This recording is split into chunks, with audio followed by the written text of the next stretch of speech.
Kinasuhan na sa Prosecutor's Office ng San Fernando City, Pampanga ang mga nagpanggap na empleyado ng People's Television Network. Yan po ang tinutukan ni Emil Carion.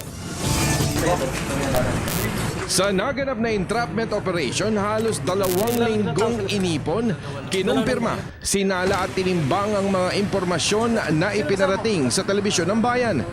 Araw ng Martes, kasabay ng pagsisikap na mabuo ang mga detalye ng reklamo, ay 4 na beses bumalik ang mga sospek sa opisina ng Provincial Information Office.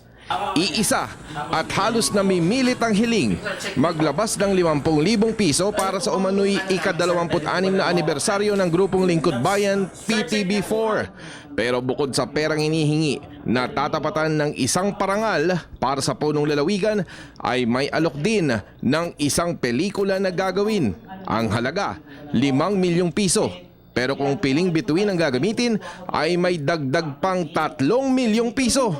Ito ang nakadagdag sa pagdududa ni Director Joel Mapilis, ang Chief of Provincial Information Section, at ang alok na may overriding commission siya sa pelikula. Ibig sabihin, bibigyan siya ng parte kung makukumbinsi niya ang punong lalawigan na gumawa ng pelikula ng kanyang talambuhay. Kung susumahin, 800,000 piso ang komisyon para kay Director Mapiles. Sinusuhulan nila ako ng 10% commission. Yung sa 5 million na kung ibibigay yung 5 million at ginagawa ng istorya.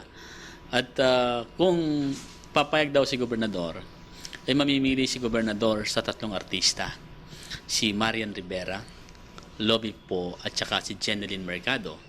At dahil nga sa questionabling personalidad, binuo ang Operation Bogus Media kasama ang mga pili at pinagkakatiwalaang intelligence personnel, police officials ng PNP Head Office at ng Police Regional Office 3. Matapos ang matagumpay na operasyon ay minabuting isampa ng National Prosecution Service Region 3, Office of the City Prosecutor ni Inquest Prosecutor Benedict R. Pichay III, ang may kasong NPS docket number INQ 14-J005350-36.